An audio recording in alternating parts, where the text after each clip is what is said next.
waxaan ka jabay sintaa iyo misigtaas baaxbad isu kay martay waxaan galay 4 marxaladood oo kala duwan.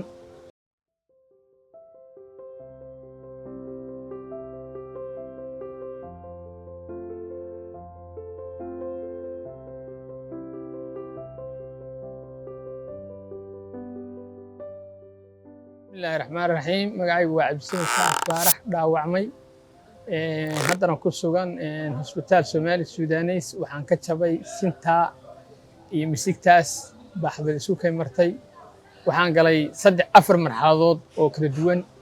marxaladii ugu horreysay sariir baan aalay oo jiifay. marxaladii labaad qoraxda iyo dibadda waxa lagu geyn jiray sariir oo aan jirjir ugu aal. marxaladii saddexaad biro dhaadheer baa waxa laga geliyay bartaas iyadoo ay isu keenayso misigta.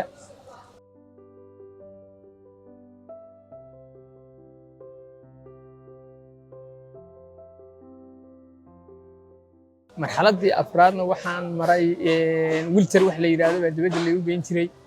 waxaa la bedelay laftan filiqda ah oo isku haysa misigta iyo mataqaanaayay bawdada gabigeeda waa la saaray. marxaladda afraad alxamdulilaahi rabbil caalamiin waa socdaa, tanaan ku socdaa. intii aan lugeyn karo baan lugeeyaa.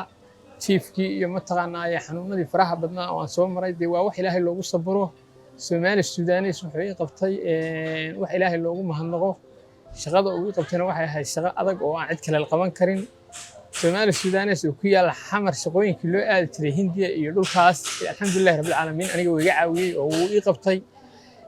ilaahay baa mahad leh. dhakhaatiirtu joogta si wacan bay ila dhaqmeen oo mataqaanaa sharaf iyo karaamo leh, ixtiraam leh, mataqaanaa muwaadinimo leh, muslimnimo leh. haddii allaba kuu roon yahay xaaladahaas oo dhan baa la ii qabtay. aniguna wax dhiba oo aan tabanayaa ma jirto. dhaawacaygiina adigu waa bogsooday waxaana la daaweeyey. haddii allaba kuu roon yahay xaaladuhu waa inaha alxamdulilaahi rabbil caalamiin. wixii ku soo gaadho waa qadar alla waa soconayaa. bulshada waxaan u sheegayaa Soomaali Suudaneys inaan la dhaafin. wabilaahi tawfiiq.